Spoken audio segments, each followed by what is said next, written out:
mendapatkan ilmu, orang itu adalah orang yang berjihad fisabilillah sampai kembali ke tempatnya. Mudah-mudahan kita semua mendapatkan pahala jihad dari Allah Subhanahu wa taala. Amin. Shadaqallahul azim wa sadaqa rasuluhun nabiyul karim wa nahnu ala dzalika minasyahidin wasyakirin walhamdulillahi rabbil alamin.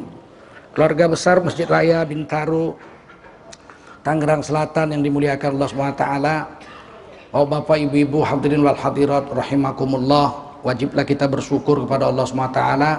Salawat dan salam kita sampaikan untuk baginda Rasulullah SAW. Bulan Ramadan ini bagi umat Islam mulai puasa sudah 1438 tahun Hijriah. 1438 tahun lamanya orang Islam puasa. Sebab perintah puasa yang saya baca ini turunnya itu tanggal 29 Sya'ban tahun kedua Hijrah. Sekarang 1440. Berarti sudah 1438 tahun orang Islam puasa. Jadi lama sudah. Puasa itu tahun kedua, tapi korban tahun pertama. Jadi Idul Adha itu sudah dilakukan oleh Nabi tahun pertama pindah. Puasa tahun kedua. Karena perintah korban itu turunnya di Mekah. Bismillahirrahmanirrahim. Inna a'tsainakal kautsar fasholli li rabbika wanhar inna syani'aka huwal abtar. Ini turunnya di Mekah. Sungguhnya kami telah memberi, ini pakai bismillah ya, dalam hadis Bukhari Muslim pakai bismillah. Jadi kalau kita sholat baca inna a'tsaina pakai bismillah. Sebab di dalam hadis Bukhari Muslim ketika menjelaskan surah inna a'tsaina ini Rasulullah membaca bismillah.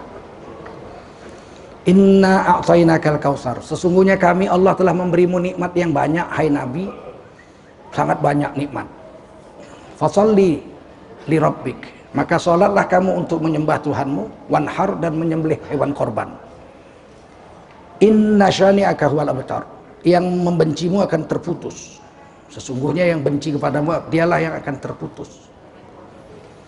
Ini kisahnya Abu Lahab mendengar anak Nabi yang laki-laki wafat. Anak Nabi kan Al-Qasim namanya, yang paling besar itu wafat. Orang Arab kalau nggak punya anak laki-laki disebut abtar, putus keturunan. Maka Abu Lahab bilang, wah Muhammad abtar, Nabi Muhammad telah putus keturunan. Kata Allah, inna syani'aka huwal abtar. Yang putus tuh yang benci kepadamu. Padahal Nabi dengan Abu Lahab tuh selain paman kandung, besanan pula. Anak Nabi itu yang perempuan 4 tuh, Zainab, Ruqayyah, Ummi Kulsum, Fatimah. 2 dikawinkan sama anak Abu Lahab. Ruqayyah kawin dengan Utbah bin Abu Lahab. Ummi Kulsum adiknya kawin dengan Utaibah, anak Abu Lahab juga. Dan terakhir Utbah dengan Utaibah ini mati dimakan singa. Ketika sedang dagang diterkem singa. Abu Lahab sudah tahu, Nabi bilang nanti anakmu yang mati. Dia asal dagang, anaknya itu ditumpuin barang-barang keliling. Anaknya di tengah-tengah, tidur di tengah-tengah barang. Orang-orang yang lain tidur di sekelilingnya. Singa itu bisa loncat, dia loncati itu barang, dia gigit itu anak Abu Lahab, mati. Ketika ayat ini turun, ketika tabbat yada Abi Lahabi wa tab turun, sebelum ayat ini, itu anak Nabi sudah disuruh cerai. Kata Umi Jamil, ceraikan itu anak Muhammad Rasulullah SAW. Aku nggak mau punya menantu dari orang yang menghina kita. Celakalah kedua tangan Abu Lahab itu, tabbat yada Abi Lahabi wa tab. Maka anak Nabi itu jadi janda dalam usia muda, umur 16, umur 14 tahun sudah jadi janda. Kemudian alhamdulillah sampai di Madinah nanti Ruqayyah dilamar oleh Sayyidina Utsman. Sempat punya anak, umur 6 tahun dipatuk ayam matanya, kemudian infeksi dan wafat anak Ruqayyah. Kemudian Nabi menikahkan Sayyidina Utsman dengan Ummi Kulsum, nggak punya anak, wafat juga. Kata Nabi, kalau masih ada anak perempuanku, ku kawinkan sama kamu. Tapi tidak ada lagi. Yang paling kecil sudah dinikahi Sayyidina Ali. Orang Syiah memfitnah Ummi Kulsum dengan Ruqayyah ini katanya adalah anak angkat Nabi. Mana anak angkat? Anak kandung, anak angkat. Maka Sayyidina Utsman digelar Dzun Nuraini, orang yang memiliki 2 biji mata Rasulullah sallallahu alaihi wasallam. Anak itu kan disebut qurrata ayun, cahaya mata. Jadi 2 anak Nabi dinikahi oleh Sayyidina Utsman, maka Sayyidina Utsman disebut Dzun Nuraini, yang memiliki 2 biji mata Rasulullah sallallahu alaihi wasallam.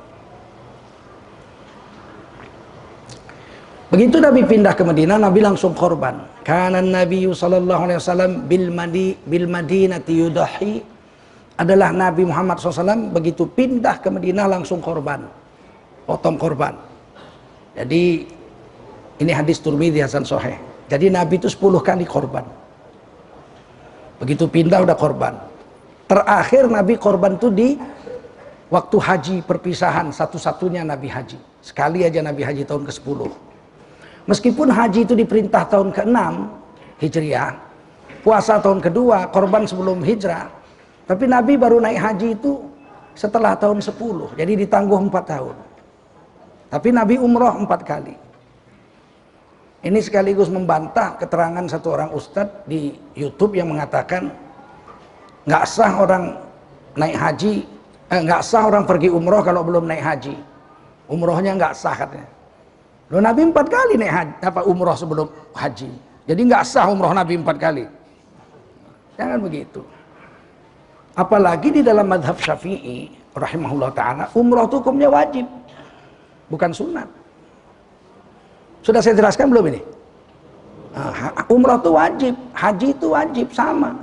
Bagi orang kaya wajib umroh sekali, haji sekali. Dalilnya Quran satu aja, kalau hadisnya udah ditulis Imam Nawawi dalam Majmu' Syarhul Muhadzab segini tebalnya. Khusus dalil-dalil umroh itu wajib. Hadis semua. Nah, saya buka satu ayat Quran saja. Wa atimmul hajja wal umrata lillah. Ini wawunya waw ataf. Waw itu kan ada waw ibtida. Ini wawunya waw ataf. Kata sambung wa artinya dan. Tapi fungsinya waw ataf itu dalam bahasa Arab itu lil mutlaqil jam'i. Lil mutlaqil jam' itu maksudnya perintah yang di kanan waw dengan yang di sebelah kiri waw itu sama.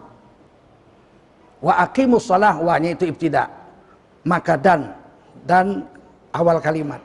Aqimus shalah, tegakkan olehmu salat. Wa dan, nah ini atof. Waw yang kedua ini waw atof. Wa atuz zakah, dan bayarlah olehmu zakat. Apa hukumnya salat? Wajib. Apa hukumnya zakat? Nah, karena waw atofnya itu. Atiullah, taatlah sama Allah. Wa atiur rasul, taat sama Allah dan taatlah sama Rasul. Taat sama Allah apa hukumnya? Taat sama Rasul apa hukumnya? Nah, wawunya itu waw atof. Wa'budullaha wa la tusyriku bihi syai'a, dan sembahlah Allah, wawunya tidak, awal kalimat. Dan sembahlah Allah, dan janganlah kamu mensyirikatkan Allah dengan yang lain. Wa, nah ini wa'nya ini atof. Bil walidaini ihsana, dan kepada kedua ibu bapak wajib berbuat baik. Menyembah Allah apa hukumnya? Berbuat baik sama ibu bapak apa hukumnya? Dari mana kok bisa jadi wajib berbuat baik sama ibu bapak? Karena wawunya itu. Sampai sini paham? Nah, kembali kepada wa atimmul hajja, dan sempurnakan olehmu hajimu. Apa hukumnya haji? Wa dan atof. Wa al umrata lillah, dan sempurnakanlah umrohmu karena Allah. Apa hukumnya umroh? Dari mana dapat itu? Waw atofnya itu. Begitu. Ada orang mengatakan, waktu saya haji kan saya umroh juga. Saya ambil haji tamattu, umroh dulu, terus saya tahallul. Setelah itu tanggal 8 Zulhijjah saya pakaian ihram untuk berhaji, ihram untuk haji. Kan saya udah umroh. Nah, kalau umroh yang ada di dalam haji, umroh wajib dalam haji, nggak perlu pakai wal umrota. Cukup wa atimmul hajja lillah, gitu aja. Sebab dalam haji ada umroh. Kenapa dipisah pakai waw atof? Berarti umrohnya itu umroh yang di luar haji, begitu keterangan Imam Syafi'i rahimahullah ta'ala. Saya saya ajarkan ini secara sederhana saja supaya semua yang hadir tahu. Saya pikir inilah yang paling sederhana. Kalau pakai ini itu, apa pakai ini nahu ini, wah repot lah. Kan bukan anak pesantren kita. Umum mengerti lah, kira-kira paham. Maka cepat umroh. Kalau yang udah ada duit umroh. Kalau kita kira-kira ada uang kemudian kita menangguhkannya, nantilah. Terus tiba-tiba bangkrut, miskin, tetap ditagih di hari kiamat. Mana umrohmu dan hajimu? Oh, saya kan miskin. Waktu kaya kamu nggak pergi. Karena begitu kita kaya udah jatuh kewajiban. Jatuh kewajiban itu. Kita tangguhkan, lalai namanya. Tiba-tiba kita bangkrut, nggak bisa bayar. Kita tetap ditagih kita sebagai orang yang wajib berhaji. Apalagi sekarang haji umroh itu bisa nabung, artinya bayar sekarang nek hajinya 20 tahun kemudian. Kalau bayar sekarang 20 tahun kemudian bangkrut, miskin kan tetap haji juga dia. Sebab dia udah bayar. Nah ini supaya kita bisa paham. Nah Nabi itu 10 kali korban, tapi puasa 8 kali. Karena puasa baru tahun kedua. Tahun pertama sudah korban. Loh kenapa bisa 10 kali? Harusnya 9 kali. Nggak keburu. Tahun ke-10 Nabi wafat Rabiul Awal. Belum sampai bulan Ramadan. Tapi sudah lewat Dzulhijjah. Haji, korban sudah dikerjakan. 80 sekian hari aja pulang haji, Nabi wafat. Nabi itu 9 Dzulhijjah wukuf di Arafah, haji pertama ya. 10 Jamrah Aqabah. 11, 12, 13 mabit di Mina. 14 tawaf ifadah. 15, 16, 17 Nabi tinggal di Mekah 3 hari. 18 Dzulhijjah Nabi pulang. 18 Dzulhijjah Nabi pulang. 18 Muharram. Dzulhijjah kan Muharram. 18 Safar. 2 bulan ya, 60 hari. 12 Rabiul Awal Nabi sudah wafat. Jadi 90 hari kurang 6. 84 hari kurang lebih Nabi pulang haji, Nabi wafat. Nggak sempat Nabi puasa Ramadan yang ke-9-nya.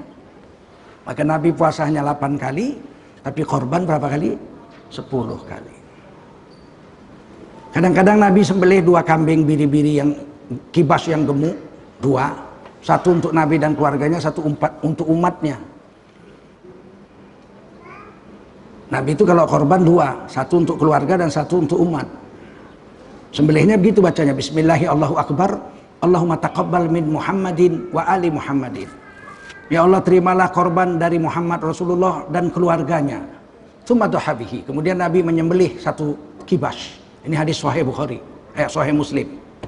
Kemudian Nabi sembelih 1 ekor lagi. Bismillahi Allahu Akbar, Allahumma taqabbal min ummatin Muhammadin sallallahu alaihi wasallam. Jadi Nabi bilang ini umat Nabi semuanya, Nabi korban 1. Dari sinilah dalam kitab Kifayatul Akhyar Syekh Mawardi mengatakan, Imam Mawardi, bagi pejabat negara sunat potong 2. 1 untuk dirinya dan 1 untuk rakyatnya. RW potong 2. 1 untuk dirinya, 1 untuk RW-nya, begitu. Pelit sekarang mana mau. Presiden potong 2, 1 untuk diri dan keluarganya, 1 untuk umatnya, rakyatnya, begitu. Sunatnya begitu. Seandainya 1 RW ini miskin semua, nggak ada yang korban tahun ini, miskin semua, maka RW sunat mengeluarkan kas RW. Kas RW dikeluarkan, beli 1 kambing, potong untuk 1 RW itu. Kenapa? Karena korban itu syiar, mesti ada syiarnya. Jadi RW keluarkan kas RW, sembelih untuk orang-orang. Kenapa kok pakai uang kas? Karena RW kita miskin semua, bangkrut. Nah, habis pemilu miskin semua. Paham? Dan kita yang tidak bisa korban, sunat menumpahkan darah. Ini nggak bisa korban kambing, nggak bisa nih, miskin nih. Apa yang bisa? Kelinci. Kelinci kan kakinya 4 juga. Maka kita sembelih pada tanggal 10 Zulhijjah itu sembelih. Bismillahirrahmanirrahim, sembelih. Anaknya nanya, apa ini Pak? Kelinci. Untuk apa? Korban kita sekeluarga, untuk kita. Tapi untuk kita aja, jangan bawa ke tanah lapang. Saya korban 1 kelinci gitu. Wah, kurang. Untuk kita aja. Yang penting menumpahkan darah. Kelinci kah, ayam kah? Supaya kita ada gairah. Ya Allah, saya miskin cuma bisa potong kelinci. Anak-anak kita, kok kelinci Pak? Ya kok kere bapakmu nak. Nanti kalau bapakmu kaya baru kambing gitu. Jadi ada gairah dia. Sampai sebegitunya demi Syiah. Karena korban itu salah satunya adalah Syiah.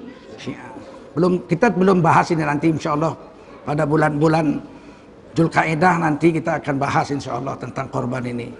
Nah, tapi saya mau ceritakan bahwa korban itu duluan daripada puasa. Artinya Idul Adha lebih dulu daripada Idul Fitri. Kalau begitu Nabi menentukan hari raya Idul Fitri, Idul Adha itu tidak lihat orang wukuf di Arafah. Enggak dong, kan belum ada orang wukuf di Arafah. Nabi aja wukuf di Arafah tahun 10 kok. Kan orang kafir naik haji. Ya orang kafir naik haji tapi wukufnya di Musdalifah, di tanah haram. Mereka nggak mau keluar dari tanah haram. Nabi lah yang menukarnya. Siapa wukuf di tanah haram, wukufnya nggak sah. Wukuf harus di luar tanah haram. Makanya tidak ada orang wukuf di Arafah sampai tahun 10. Tapi Nabi Idul Adha setiap tahun sampai tahun 10 meskipun tidak ada orang wukuf. Jangan tahun ini kalian bilang, wah orang di Mekah udah wukuf kok, berarti besok otomatis kita Idul Adha. Oh tidak, kita Idul Adha bukan Idul Haji. Idul Adha bukan Idul Haji. Idul Adha itu lihat bulan juga. Idza ra'aitumul hilala dzil hijjah wa yudhi ahadukum wa arada ahadukum an yudhi falyumsik an sya'rihi wa azfarih. Barang siapa di antara kamu melihat hilal 1 Zulhijjah sedangkan kamu berniat berkorban tanggal 10-nya, maka hendaklah dia menahan diri untuk tidak memotong rambut dan kukunya sampai dia potong hewan korbannya. Berarti kan dari tanggal 1 mulainya itu. Lihat hilal, itu hadis Bukhari Muslim. Nah, Qur'annya juga lihat hilal. Yas'alunaka anil ahillah. Mereka bertanya kepadamu tentang bulan sabit yang banyak. Ini heran kita ini. Bulan sabit ada berapa? 1. Bulan ada berapa? 1. Tapi kenapa di Quran ahillah bukan hilal? Harusnya kan yas'alunaka anil hilal. Mereka bertanya kepadamu tentang hilal 1 bulan sabit. Ini enggak. Quran mengatakan yas'alunaka anil ahillah. Mereka bertanya kepadamu tentang hilal yang banyak. Imam Qurtubi mengatakan karena setiap bulan hilal itu kembali. 1 tahun ada 12 kali hilal muncul. Meskipun bulannya sama itu juga. Itu membuktikan bahwa hilal itu diperlukan setiap bulan. Berapa kali? Setahun berapa kali? 12. Mereka bertanya kepada hai Nabi tentang bulan sabit. Qul jawab, hai Nabi, hiya mawaqitu linnas. Itu bulan sabit untuk patokan waktu bagi manusia. 1 Ramadan pakai hilal, 1 Syawal pakai hilal, 1 Zulhijjah pakai hilal, 8 Zulhijjah hari tarwiyah pakai ihram untuk haji, 9 Zulhijjah wukuf di Arafah, 10 Zulhijjah melontar jamroh, 11, 12, 13 mabit di Mina. Itu berdasarkan hilal. Kok kita hari raya Idul Adha berdasarkan orang wukuf, sedangkan orang wukuf berdasarkan hilal. Nah, ini pencerahan lah supaya kita jangan ngotot. Kalau mau berdebat boleh berdebat, boleh, nggak tertutup kemungkinan berdebat. Tapi ini dalil kenapa kita tidak ikut orang wukuf. Sebab wukuf itu sendiri tanggal 9 di sana, di sini kan belum tentu, bisa saja di sini masih tanggal 8. Kalau terjadi perang Israel Arab, rudal di mana-mana, orang nggak naik haji. Terus nggak ada orang wukuf, bagaimana coba? Kalau patokannya wukuf, saudara-saudara. Menteri Agama pidato, berhubung tahun ini tidak ada orang wukuf, ada perang, maka Idul Adha dibatalkan. Itu tidak mungkin terjadi.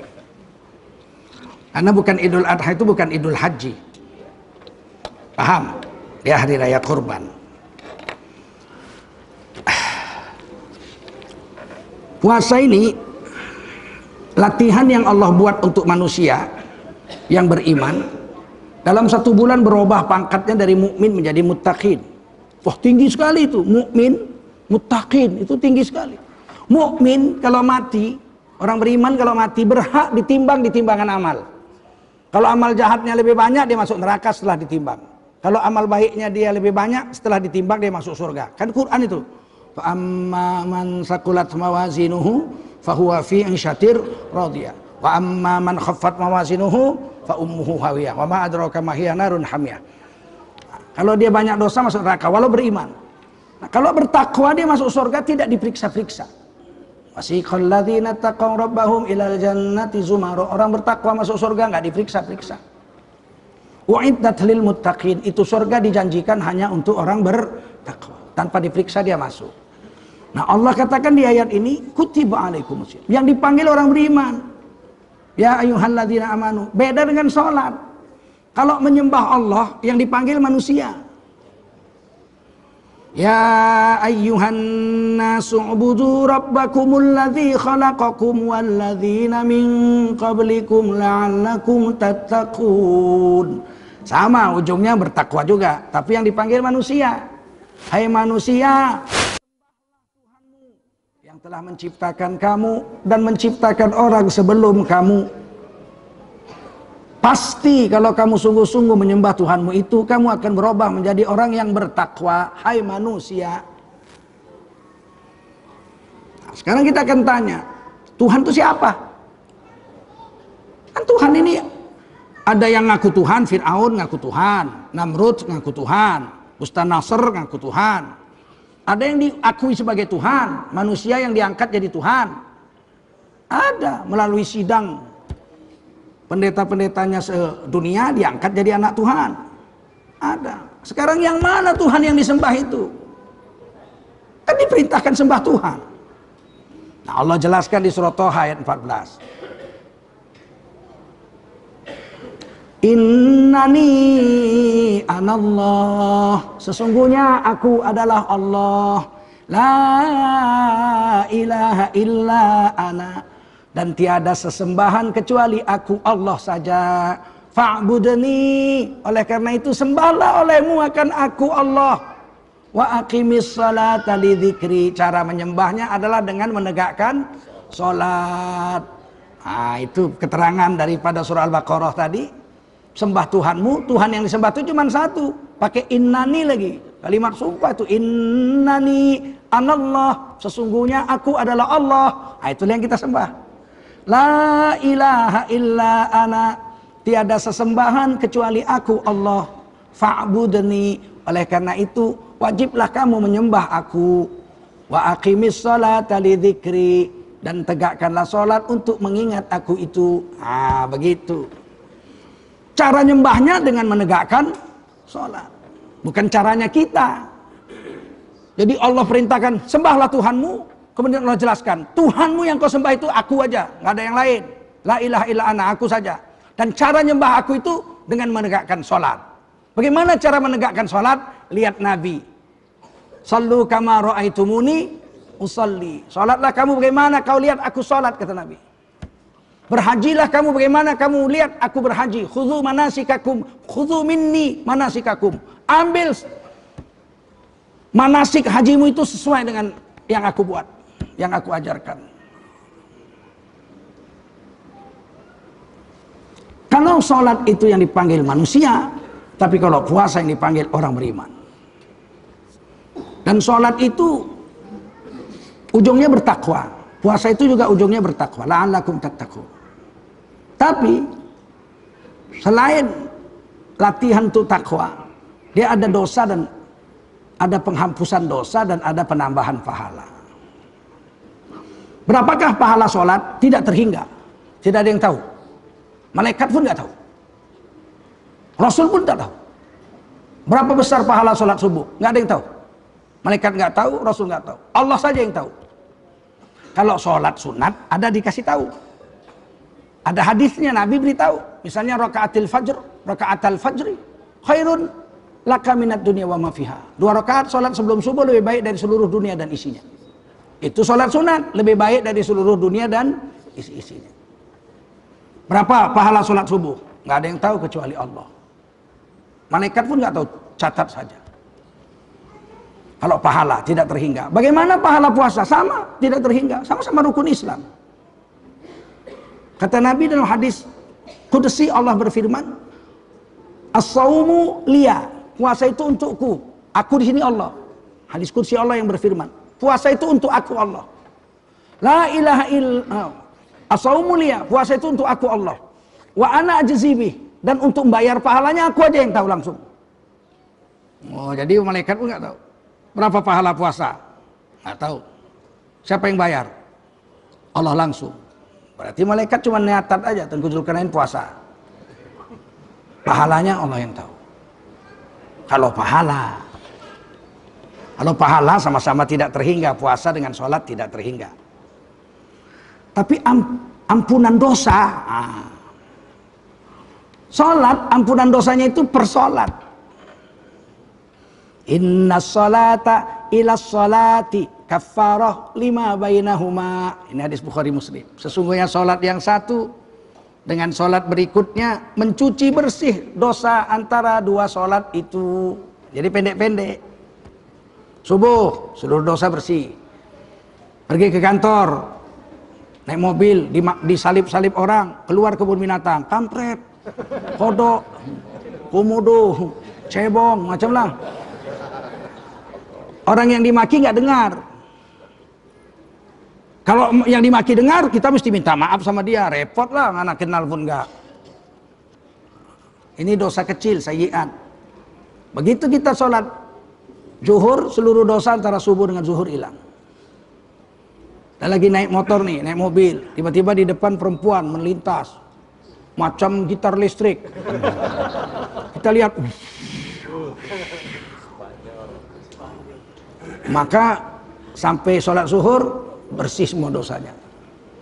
Zuhur ke asar gitu juga, asar ke maghrib gitu juga. Makanya siapa yang sholat 5 waktu, maka dia seperti mandi 5 kali di sebatang sungai yang mengalir di depan rumahnya, dan sungai itu jernih dan dalam airnya.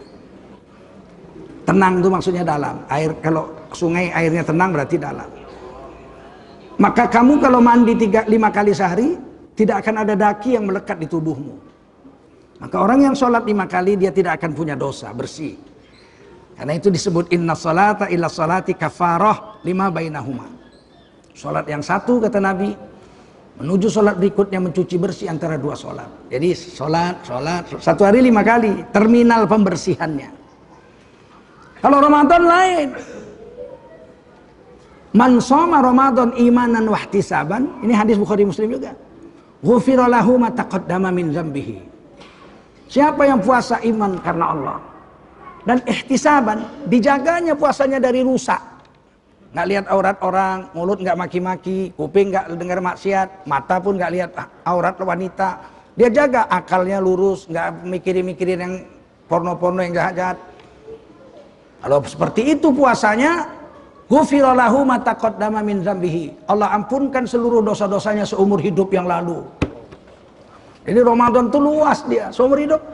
Kalau kita umur 60, umur 15 mulai puasa, balik, maka selama 45 tahun dosa kita ampun dengan Ramadan satu kali.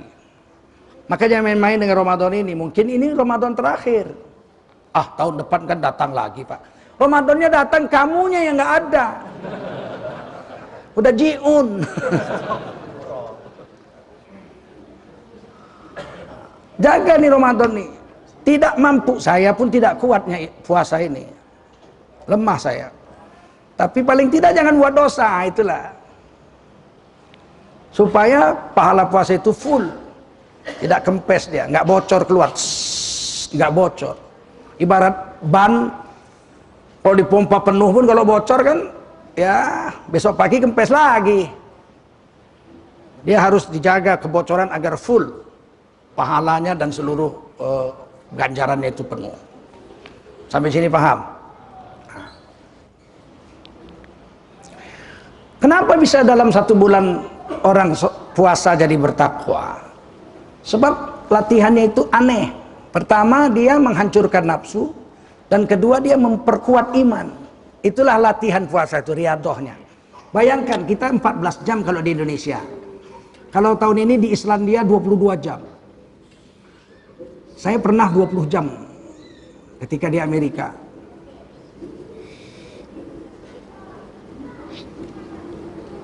Bani Israel 24 jam. Bani Israel itu puasanya 24 jam, wisol namanya. Jadi dia makan malam jam 9 malam, sahur, nanti bukanya jam 9. Terus langsung puasa lagi. Dia hanya beberapa jam aja, 1 jam, 2 jam aja boleh makan, habis itu lanjut lagi gitu. Selama 40 hari. Itu wisol namanya. Sedangkan kita diharamkan puasa itu. Nah Rasulullah SAW anil wisol. Rasulullah mengharamkan puasa yang 24 jam itu. Jadi memang paling lama di dunia ini 22 jam. Kalau jarak waktu itu 22 jam, itu berarti dunia ini paruh dua. Separuh malam, separuh siang. Karena 12 jam aja kan. Kalau 22 jam kan berarti ada yang malam, ada yang siang itu.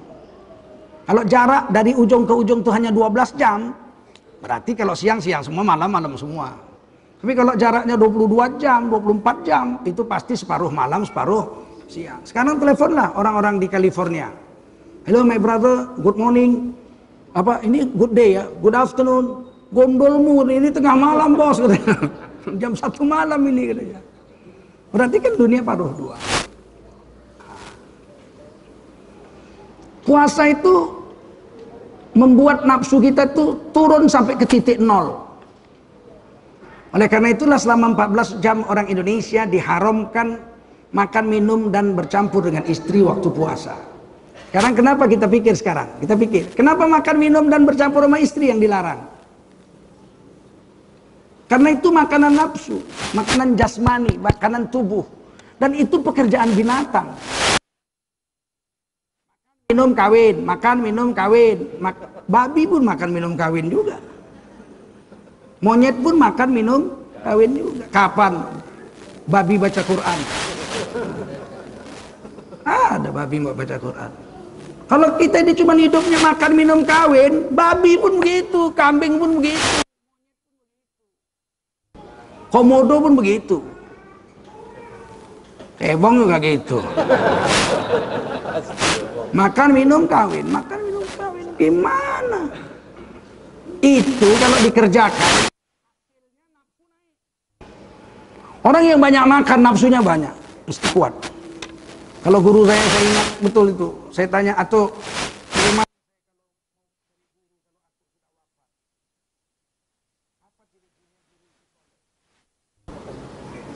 Dilihatinya saya. Dia bilang apa? Kau lihat makannya nak. Kalau gurumu makannya banyak, nggak usah kau dekati. Pasti nafsunya besar. Jadi saya udah setua ini, kawan-kawan saya yang makan banyak rata-rata jahat. Yang dari muda kalau makan, bisa 6 kali sehari. Rata-rata jahat. Tapi kalau yang dari kecil-kecil kami makannya memang udah sedikit. Banyak kawan saya itu yang orang-orang Jawa lah, makan tuh sedikit. Sampai setua ini kami ketemu memang baik. Lurus dia. Imam Ghazali bilang, kalau mulut gak bisa dijaga dari makanan, kemaluan pun gak bisa dijaga dari perzinahan.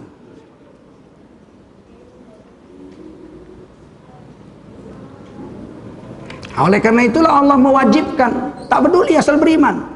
Mau tua, mau muda, mau kaya, mau miskin, mau jenderal, mau gembel, mau pejabat, mau rakyat jelata, gak peduli asal beriman. Sini, semuanya wajib tahan nafsu 14 jam minimal. Gak makan, gak minum, gak kawin, nggak melakukan hubungan suami istri. Sehingga selama puasa itu nafsu turun dari nafsu yang paling jelek al-marah, dari nafsul amarah turun jadi lawamah, dari lawamah turun menjadi mutmainnah, dari mutmainnah turun menjadi radiyah, dari radiyah menjadi mardiyah. Nafsu paling rendah sekali nafsunya nabi-nabi, kamilah, nafsu yang sempurna, kamil. Kalau kita dapat mardiyah aja ridho, udah syukurlah. Siapa yang nafsunya diridhoi? Sahabat Nabi. Pasti kalau sahabat Nabi. Kita berjuang menuju situ. Di mana ayat Quran bilang sahabat Nabi itu nafsunya radiyah dan mardiyah? Lihat di surah At-Taubah ayat 100. Was-sabiqunal awwaluna minal muhajirin wal ansar walladzina tabauhum bi ihsan radhiyallahu anhum wa radu an. Orang-orang yang mula-mula masuk Islam adalah golongan muhajirin dan ansar. Mereka akan mula-mula masuk surga. Muhajirin dan ansar. Walladzina tabauhum bi ihsan, dan orang-orang di belakang mereka yang mengikuti muhajirin dan ansar. Radhiyallahu anhum, Allah ridha kepada mereka. Wa radu'an, dan mereka pun ridha kepada Allah. Ini nafsul radiyah ini. Sahabat, kita bisa nggak? Bisa nggak kita nafsu kita radiyah mardiyah?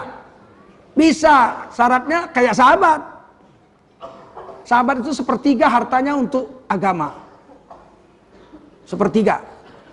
Biar pejabat, biar gembel. Salman Al-Farsi diangkat jadi gubernur di Parsi. Kampung dia Iran. Dia itu khalifah. Gajinya disedekahkan semua untuk orang. Nggak 1 rupiah pun dia nggak mau makan gaji negara. Ini enggak, udah jadi BPIP mau yang lain lagi itu kalau itu. Gaji dari negara kalau bisa double. Nggak tahu dia duit yang dimakannya itu duit keringat dan darah rakyatnya. Nggak usah banggalah punya gaji banyak dari negara, nggak usah bangga. Kadang sedih kita kerja di BUMN. Mobilnya Land Cruiser, gajinya ratusan juta, perusahaannya rugi. Bukan rugi setahun, selama dia kerja situ rugi terus. Itu kan nggak ada otaknya itu. Ini orang Medan bilang ini, nggak ada otaknya. Kalau saya kerja di satu perusahaan itu saya pimpin rugi, saya berhenti. Alangkah malunya saya, digaji setiap bulan, perusahaan yang saya pimpin rugi. Ruginya bukan setahun, bertahun-tahun.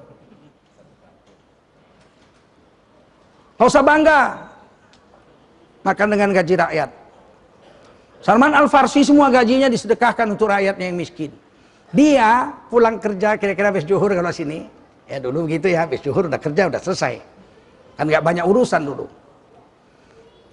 Maka dia membeli daun kurma.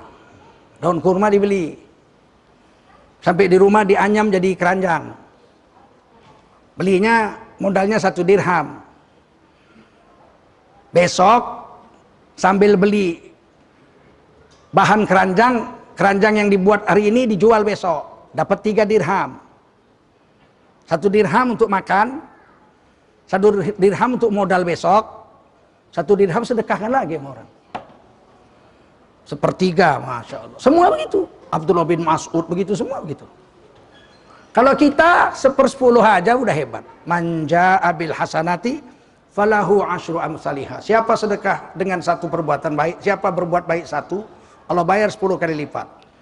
Jadi kalau gaji kita 10 juta, setiap bulan kita sedekah 1 juta, itu berarti kita sudah melakukan 1/10.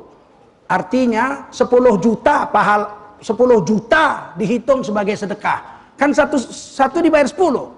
1 juta dibayar 10 kali 10 juta. Sedekah 1 juta dihitung kita bersedekah 10 juta. 9 juta lagi kita makan untuk keperluan kita, ditimbang di akhirat menang.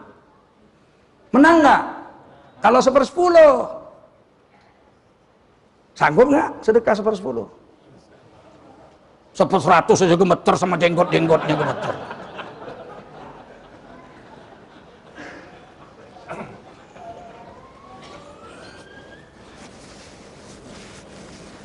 Wa'adda lahum jannatin tajri tahtahal anhar.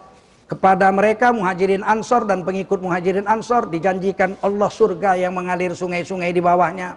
Ada sungai madu, ada sungai susu, ada sungai arak, ada sungai air. Araknya tidak memabukkan, lezat diminum, manis. Di sini ada murid saya minum tua, ketangkep sama saya di Medan. Senin menghadap saya bilang, guru dulu begitu Pak. Hari Ahad saya jalan, saya lihat murid saya mabuk di kedai tua. Puter saya. Saya lihat gitu. Dia sekali dilihatnya saya. Besok Senin ngadap saya ya, saya bilang. Enggak saya suruh berhenti mabuk, enggak. Yang udah mabuk dia. Senin dia ngadap. Nangis dia, ampun aku Pak. Ah gitu guru dulu. Murid-murid dulu pun begitu. Ampun aku Pak, enggak aku buat lagi Pak. Singkat cerita saya tanya, apa sih rasanya tua itu nak? Pahit Pak, macam racun tikus. Kok kau minum lah, bodohnya lah kau. Di sorga nanti ada satu sungai nak, namanya sungai arak. Sungai minum, sungai arak. Tapi lezat untuk segala peminum-peminumnya. Dan manis, tidak membuat mabuk. 4. Khalidina fiha abada, mereka kekal di dalamnya selama-lamanya. Dzalikal fauzul azim, itulah kesuksesan yang paling agung, kesuksesan yang besar, yang agung. Nah, sekarang kita kembali. Dengan puasa, makan ditahan, minum ditahan, istri ditahan. Itu nafsu turun. Paling tidak kita ini selama puasa seumur hidup ini, nafsu kita itu mutmainnah lah. Mutmainnah itu apa? Nggak doyan selain agama. Kalau nggak agama nggak mau. Jadi ukurannya agama aja. Dia udah 2 hari nggak makan, laparnya bukan main, udah gemeteran. Ketemu orang, dikasih makan di nasi Pak, Bapak udah 2 hari nggak makan, iya ini makan nasi. Terus dikasih 2 mangkok kare, ini kare 2 mangkok, Bapak pilih salah satu. Ini kari apa? Ini kari kambing. Ini kari anjing. Dia pilih kari kambing. Ada orang yang kelaparan 2 hari nggak makan, dikasih nasi, dikasih kari, ini kari, ini makan. Kari apa? Ini kari anjing. Lebih baik nggak usah makan. Saya makan nasi aja. Kenapa? Anjing haram. Itu orang yang nafsunya mutmainnah itu. Dia ukurannya Allah. Kalau selain Allah dia nggak mau. Ini kira-kira kalau saya kerjakan Allah ridho nggak sama saya ini? Nggak jadi saya. Begitu. Kalau saya kerjakan ini kira-kira Allah suka nggak? Suka, kerjakan. Ukurannya itu Allah, itu yang nafsul mutmainnah itu. Mau makan, mau minum. Ini minuman apa ini? Allah suka nggak kalau saya minum ini? Ukurannya gitu. Perempuan mau nikah. Kalau saya nikah sama dia, suka nggak Allah sama saya? Oh nggak suka Allah sama, karena ini lain agama sama kamu. Ya nggak jadi. Nggak ada cinta-cinta apa cinta. Love at the first time itu bohong. Cinta pada pandangan pertama nggak ada. Dalam Islam cinta itu datang setelah berkorban. Kalau pada pandangan pertama itu nafsu. Besok-besok lamaran kita ditolak, dialah manusia paling kita benci. Nggak ada, bukan cinta itu nafsu. Cinta itu datang setelah berkorban. Dalam Quran cinta itu datang setelah nikah. Wa min ayatihi an khalaqalakum min anfusikum azwaja litaskunu ilaiha wa ja'ala bainakum mawaddatan wa rahmah. Dan di antara tanda-tanda kekuasaan Allah, Allah ciptakan istrimu dari golonganmu, jenismu sendiri, manusia kawin dengan manusia. Litaskunu ilaiha, agar hatimu tenang kalau istrimu manusia. Kalau istrimu monyet mana tenang? Ya kita pas mau perlu dia naik pohon. Dia jawab, nggak mood.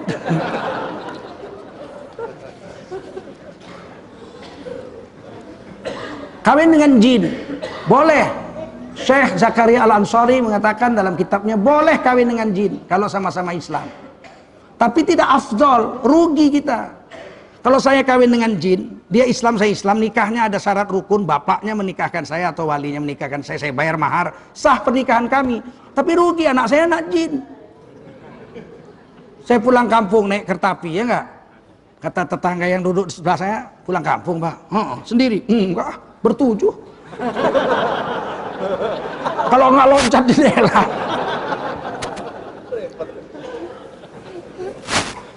Litaskunu ilaiha, kalau kamu nikah dengan sejenismu manusia, sama-sama manusia, sama-sama orang beriman, hatimu tenang, sakinah. Itu litaskunu ilaiha itu asal kata sakinah, tenang hatimu sama istrimu itu.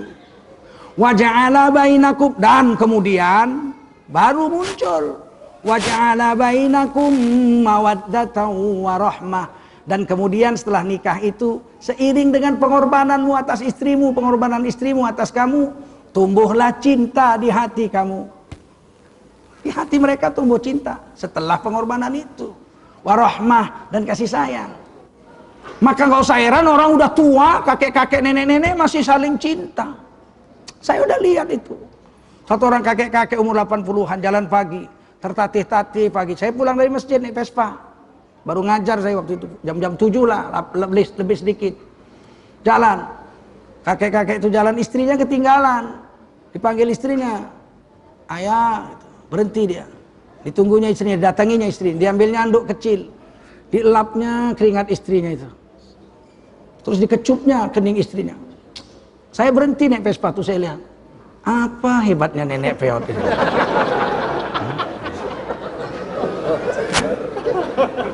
Cantik enggak, apa enggak, kurus kering, beralah, udah peot keriput, dicium dengan kasih sayang, dipeluknya istrinya, istrinya meletakkan wajahnya ke ketiak suaminya, harum dirasanya. Saya pulang, saya pikir kok hebat kali ya. Oh, ayat Quran itu menceritakan bahwa semakin banyak kita berkorban atas istri kita cari nafkah, susah payah, kena jemur, kena panas, kena hujan, dimaki bos, dapat duit untuk istri. Istri pun masak, kita masih tidur dia udah bangun masak. Habis kita mandi udah ada sarapan, kita pergi dia tunggu kita pulang kerja makan sama-sama. Saya dulu sama istri kadang-kadang jam 3 baru makan. Pulang kampus jam 3 saya bilang, kamu makanlah. Enggak ayah, enggak enak, enggak ada abang, enggak enak katanya. Oh, begitu makan berdua, walaupun cuma sama rebus sawi hijau aja, rasanya manis. Padahal sawi pahit, terasa manis. Jadi jangan percaya kalau ada cinta pada pandangan pertama, itu nggak ada, nggak mungkin. Ayam aja cinta sama anaknya karena berkorban. Dia bertelur.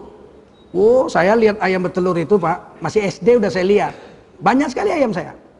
Ayam paling saya sayangi itu yang warna kuning, itu saya taruh dalam rumah bertelurnya. Saya bikinkan sangkarnya.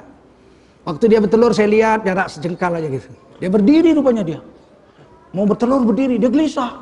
Terus berdiri, terus iktidal, lurus. Dan dia his kayak manusia juga. His. His. His. Ya Allah, mau mengeluarkan telurnya itu sampai pucat. Pelan-pelan telurnya keluar dikit-dikit terus jatuh. Tuh, begitu jatuh dia langsung kecapean. Aduh, kasihannya, wajahnya pucat. Saya pikir kadang-kadang berdarah. Dan itu 10 kali sehari, setiap hari. Coba ibu-ibu melahirkan tiap hari 10 kali.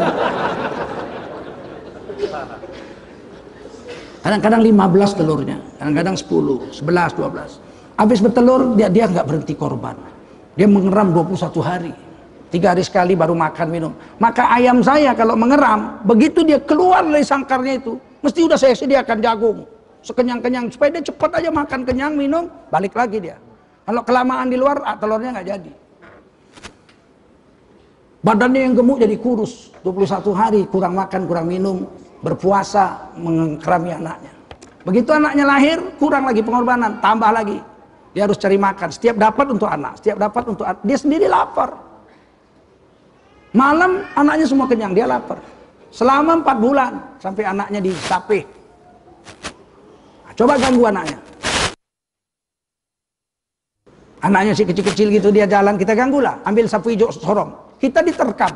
Padahal kita 90 kilo, dia cuma sekilo.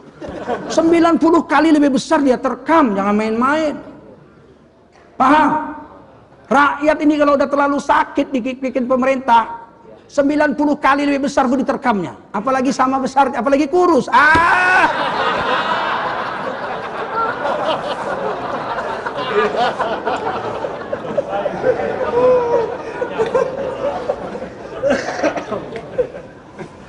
Kalau ayam begitu mau menabung nyawanya untuk anaknya, kenapa jawab? Kenapa? Karena dia telah berkorban banyak atas anaknya. Paham? Kamu kalau mau cinta sama istri, bukan disuruh dia bersolek. Berkorbanlah banyak-banyak untuk istri. Pasti kita cinta sama dia. Sebab ini benda, istri kita ini, Sudah banyak kali korban kita sama dia. Sayang apa enggak kita? Sayang. Kayak saya sama Vespa saya. Sayang saya. Sampai sekarang masih saya simpan Vespa saya. Masih mulus, cantik. Kenapa? Karena saya memang susah-susahnya dulu naik Vespa. Adapun uang saya nggak beli mobil di Medan. Karena saya memang cukup lah dengan Vespa itu. Dekat-dekat sih Medan itu dekat-dekat. Dan bersih. Sekarang sudah macet, panas, susah juga. Dulu terakhir saya pindah itu masih 32 derajat Celcius. Paling panas di Medan.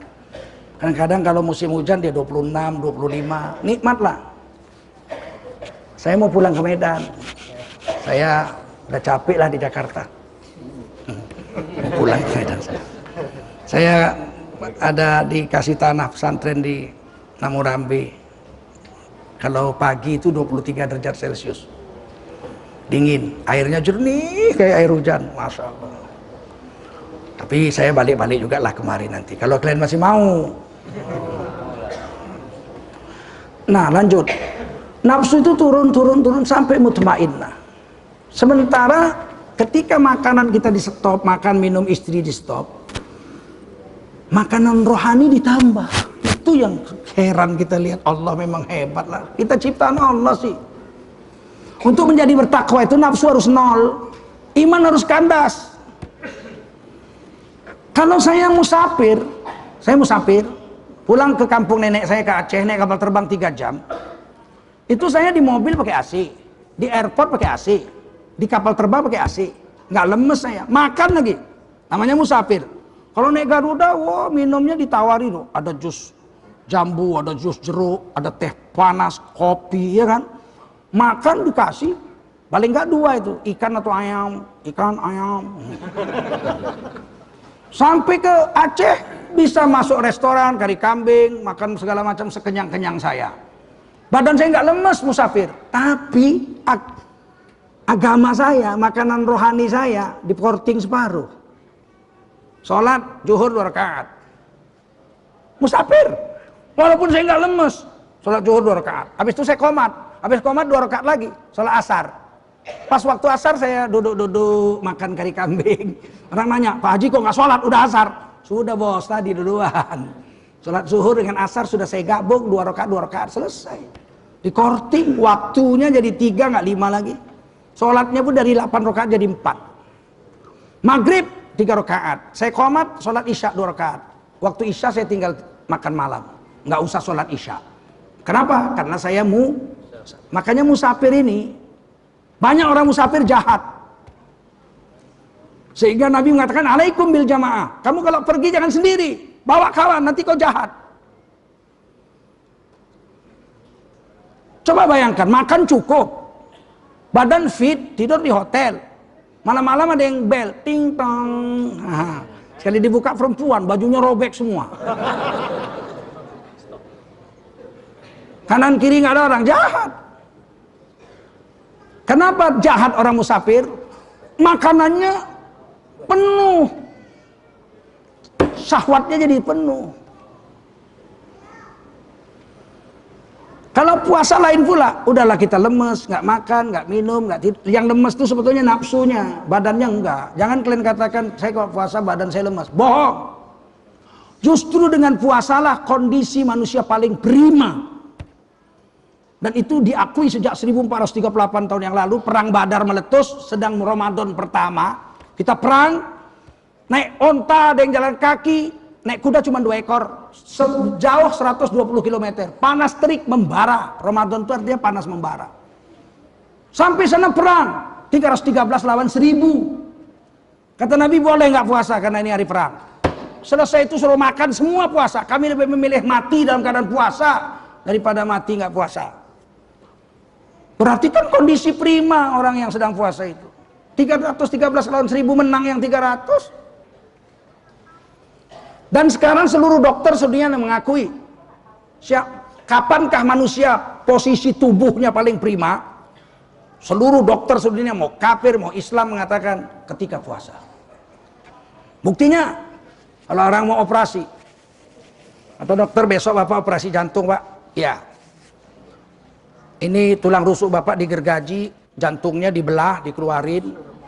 Terus otot kaki diambil untuk menggantikan otot-otot jantungnya, urat jantungnya. Jadi bapak harus operasi besar, tidak sadar diri. Berapa lama dokter? Sekitar 10 sampai 12 jam. Baiklah dokter, saya siap, pasrah, baik. Saya pesan mulai malam ini jam 10 bapak nggak boleh makan lagi.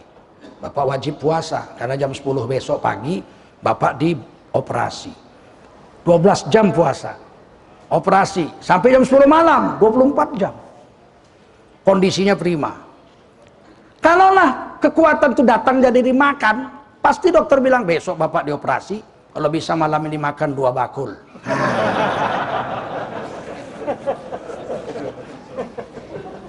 Jelas? Paham? Sumu tasihhu. Kata Nabi, puasalah kamu akan sehat. Jadi kenapa kita puasa lemas? Nafsu. Dan perubahan dari makan sahur, itu makanan minuman yang kita makan itu dicerna oleh tubuh, dibakar jadi energi, cuma 4 jam. Setelah 4 jam yang kita makan sudah habis. Tubuh masih perlu energi, diambil lemak. Cadangan lemak diambil itu agak lemas sedikit waktu diambil pertama saja. Setelah itu oke, nggak ada masalah. Nah, dalam keadaan kita lemas, puasa, kurang makan, kurang minum, kurang tidur, tiba-tiba malamnya kita disuruh tarawih lagi 23 rakaat.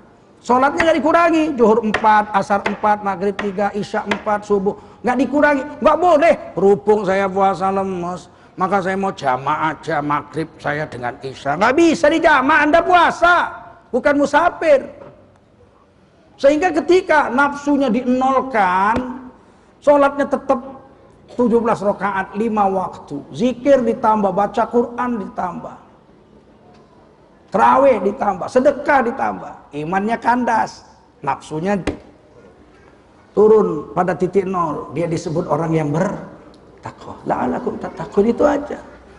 Makanya Nabi itu puasa 14 jam, makannya pun di stop. Nggak boleh sembarangan makan. Kalau sembarangan makan, pengorbanannya yang 14 jam itu sia-sia, nafsu nggak turun.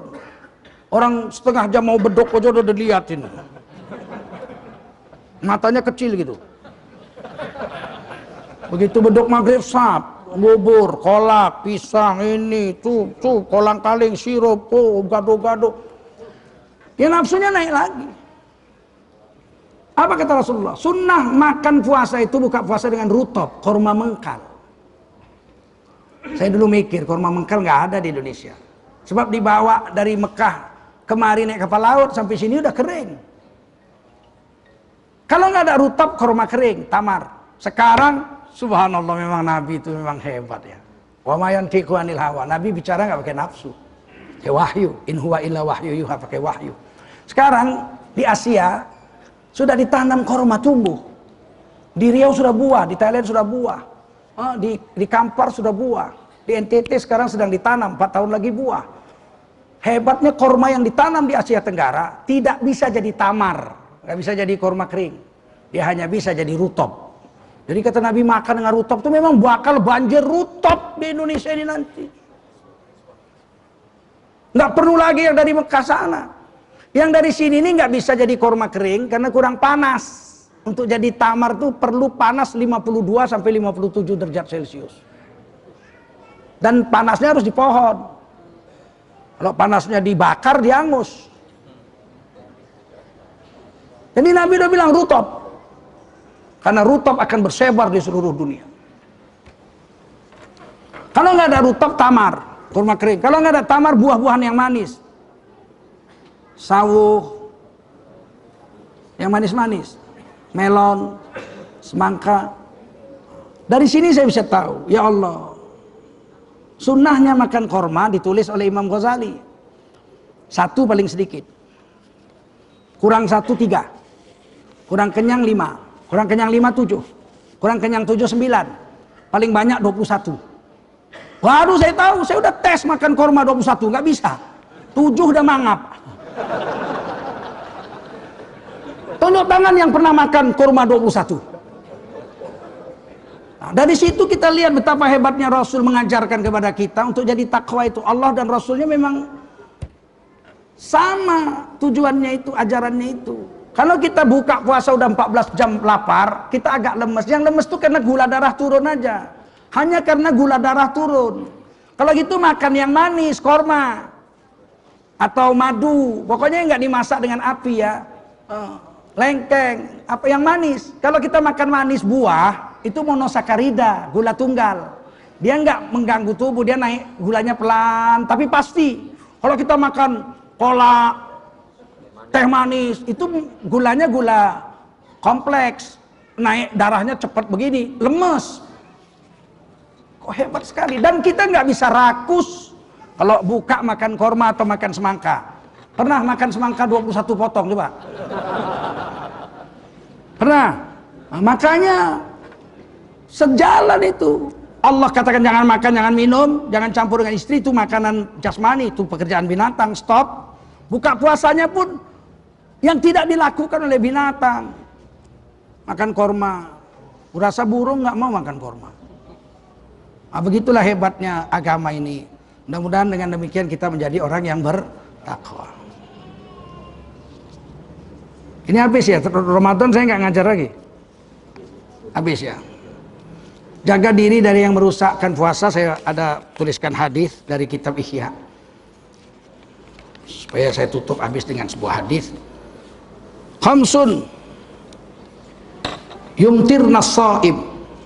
Ada 5 yang menghancurkan puasa. Maksudnya di sini bukan membuat puasanya jadi batal, walaupun di sini kata-katanya iftar, buka puasa, tapi Imam Ghazali bilang merusak pahala puasa. Ada 5 yang merusakkan pahala orang puasa. Wa yunqidul wudu, dan merusakkan wudu. Wudunya tidak batal tapi rusak. Rusak kehebatannya. Karena wudu itu hebat, sampai hari kiamat bercahaya muka kita yang kena air wudu ini, tubuh kita akan lebih terang dari matahari. Yang pertama al-kadzibu, berdusta. Malaikat yang jaga kita ini 70. Kalau kita dusta dia lari 1 mil, 1,8 kilo. Menjauhkan diri. Kalau dia jauh, setan akan menerkam kita. Sedang dijaga malaikat 70, kita masih keliru. Masih salah. Apa mana buktinya kita dijaga malaikat 70? Kata Imam Ghazali, ketika kita mau berbuat dosa, berdebar di dada itu, jangan, jangan, jangan, jangan. Yang bilang jangan itu malaikat. Ada yang bilang mainkan aja, kapan lagi? Ya itu setan. Malaikat yang jaga itu 70. Kalau kita dusta sekali dia lari 1,8 mil, 1,8 kilo, 1 mil. Pastilah setan menguasai kita. Maka jangan dusta. Ada satu kata-kata mutiara manis sekali. Kalau orang pendusta, jangan kau katakan kepadanya kenapa.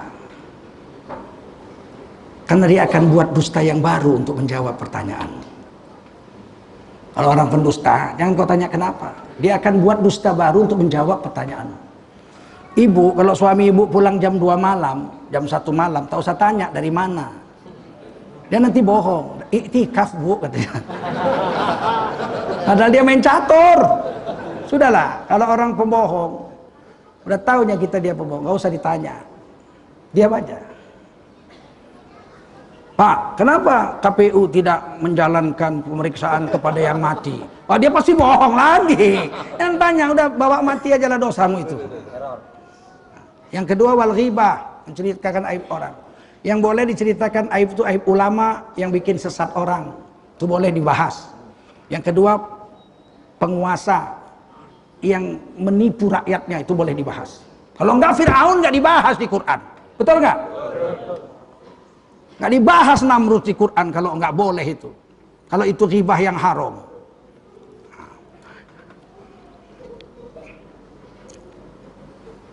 Mungkin bapak-bapak nanya, kenapa kalau kita dusta atau kita ghibah atau namimah, adu domba, wan nazru bisyahwat, melihat dengan syahwat, wal yaminul fajirah, dan bersumpah palsu, termasuk melihat wanita dengan syahwat.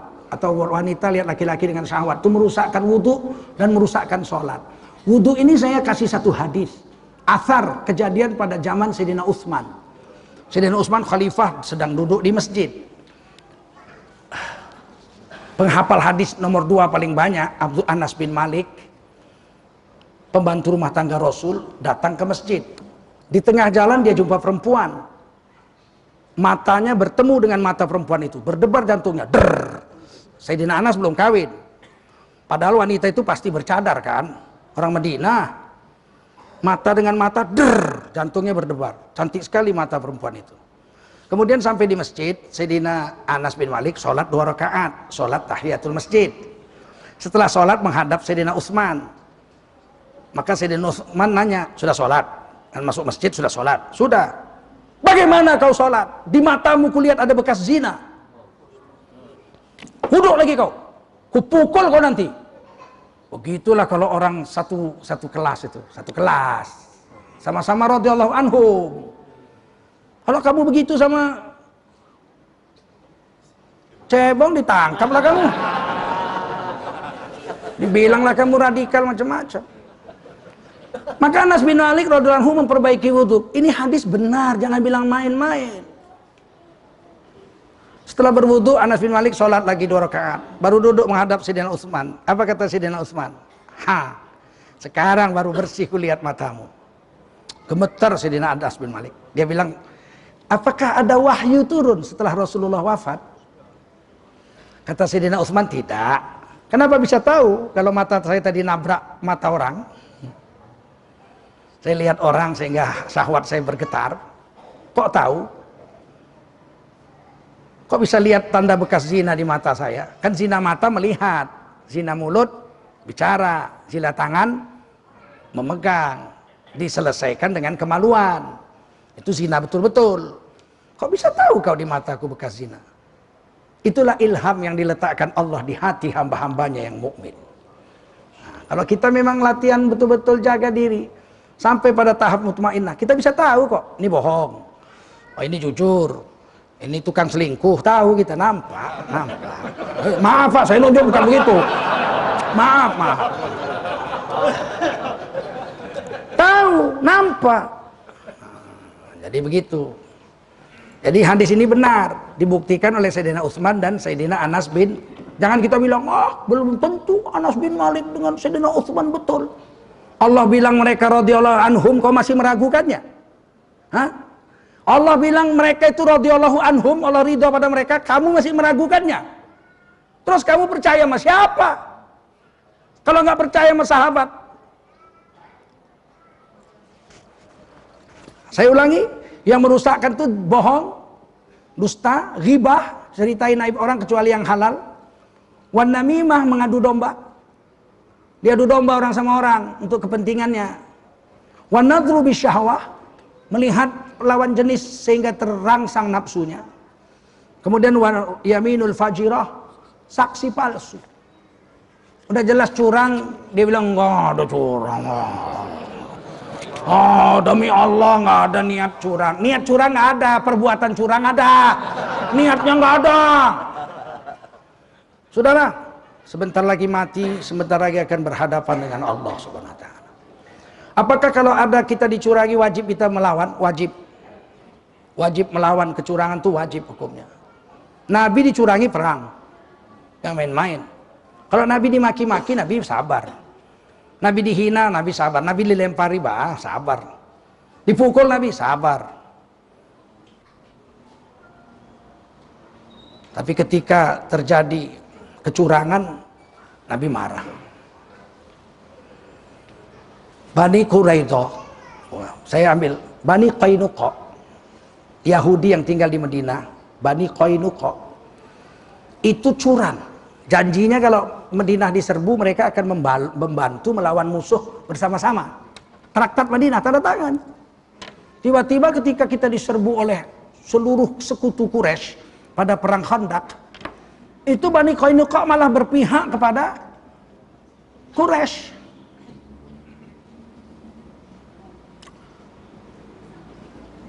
Kemudian terjadi pembunuhan. Ada satu orang anak gadis perempuan Quraisy, perempuan Islam belanja di pasar Yahudi Qainuqa. Ini ceritanya. Belanja di pasar Yahudi Qainuqa.